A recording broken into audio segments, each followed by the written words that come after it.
తీసుకెళ్లకుండా జాగ్రత్త కలిగి ఉండండి. అలాగనే మీలో విత్తబడుతున్న వాక్యపు విత్తనాలకి దయచేసి సహకరించండి. మీరు ఆ వాక్యానికి సహకరించగలిగితే ధన్యులే. మీరు చెప్పుకుంటూ ఉంటారుగా, అబ్బో అసలు ఏసన్న గారంట, అయ్యా ఆయన సేవకుడు అంటే ఆయన బ్రతుకు ధన్యమైపోయింది, అసలు అలా చేయాలి నేను, ఎలా ఏసన్న గారిలా ఉండాలి నేను, లేదా షాలేమన్లా ఉండాలి, లేదా దేవదాసయ్య గారిలా, భక్త సింగులా, అసలు నేను దేవుని కొరకు ఒక వెలుగు వెలగాలి. ఇప్పుడు చాలా మంది స్టార్లు కట్టేస్తున్నారు కదా, ఆ స్టార్లు కంటే వెలిగించే వ్యక్తిగా దేవుడిని చెయ్యాలి అంటే నువ్వేం చేయాలి? వాక్యానికి సహకరిస్తే మీరే ఆకాశమునందు నక్షత్రమును పోలిన వారుగా ఉంటారు. ఎప్పుడు? దయచేసి ఈరోజు దేవుడు మనతో మాట్లాడుతున్నాడు కనుక మీరు వాక్యానికి అవకాశం ఇవ్వండి, సహకరించండి. మీలో విత్తబడుతున్న ప్రతి వాక్యము విత్తనము కూడా నాటబడి ఆ విత్తనము 30 దంతులుగాను 60 దంతులుగాను 100 దంతులుగాను ఫలించి ఆత్మఫలము అనేది ప్రభు మన హృదయాల్లో నుంచి అన్ని జనులకు తెలియపరచును గాక. ఆ విత్తనము అనేకులకు ఆశీర్వాదకరంగా మార్చబడును గాక. ఇంకొక మాట కూడా ఉంది దీంట్లో, ఏమనంటే ఫలించాలి, ఫలము అంటున్నాం కదా. ఒక వ్యక్తి కష్టపడి ఆ చెట్టుని పెంచాడు, ఈ చెట్టు ఫలించింది. ఎవరి కోసం? ఏంటిది? సరే, ఇంకొంచెం క్లారిటీ చెప్తా. ఒక చెట్టు నాటుబడి కష్టపడి ఫలించింది. ఈ చెట్టు ఫలాలు ఆ చెట్టు తినిందా?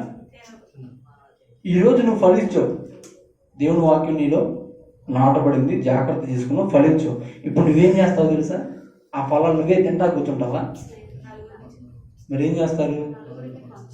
పరిమళించనే నా సాక్ష జీవితమే అన్నట్లుగా మీరు పరిమళిస్తూ ఉంటారు.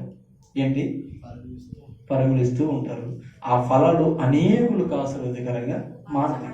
మనం అనేకులకు ఆశీర్వాదకరంగా మార్చబడాలంటే ఏం చేయాలి? ఫలించాలి.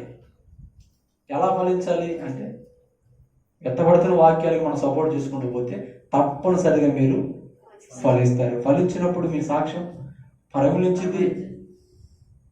మీ తరంలో మీరే ఒక ఇస్తరులా మార్చబడతారు. మీ తరంలో మీరే మనకు తెలిసిన ఏసన్న గారు కాబట్టి ఏసన్నలా మార్చబడతారు. అర్థమవుతుందా? అలా మనం మార్చబడాలి అంటే, ఇప్పుడు చిన్న మాట అండి, అమెరికా నుంచి ఓ గొప్ప దైవ సేవకుడు వచ్చాడు. ఎవరు? చాలా గొప్ప. ఎంత గొప్ప చూపించండి వస్తే నాకేం చూడండి. ఎంత గొప్ప అన్నా, చాలా గొప్ప సేవకుడు వచ్చాడు అన్న. అయితే ఆ సేవకుడు కొత్త బైబుల్ తీసుకొచ్చి వాక్యం చెప్తే వింటారు ఎవరన్నా? మీ బైబుల్లో ఉన్న వాక్యం చెప్తేనే వింటారు. నేను కొత్త తెచ్చానంటే ఓ బావయ్యా అంటారు. అవునా?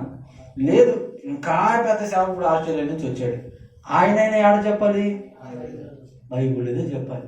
ఇప్పుడు అంత పెద్ద సేవకుడు వచ్చిన ఏంటో చెప్తారు? బైబుల్ ఏదో చెప్తారు. ఈరోజు ఈ బైబుల్ ఏదో నీ చేతిలో కూడా ఉంది. వాళ్ళెవరో విత్తుతారంటే పరిగెత్తుకుంటూ పోయే కాడికి వెళ్ళకూడదు, వినకూడదు అని నేను చెప్పలేదు. మళ్ళీ మీరు అట్లా అనుకోమాకండి. తప్పకుండా వాక్యము వినాలి. అయితే దానికంటే ముందుగా మీ చేతిలో ఉన్న గ్రంథాన్ని మీరు చదవాలి. చదువుతూ వింటూ ఆ వాక్యానికి సపోర్ట్ చేయాలి. అప్పుడు ఆ వాక్యం మీలో గొప్ప కార్యం చేసింది. ఎందుకంటే వాక్యం అంటే ఏంటి? ఆదియందు వాక్యమును, వాక్యము దేవుని యొద్దను, ఆ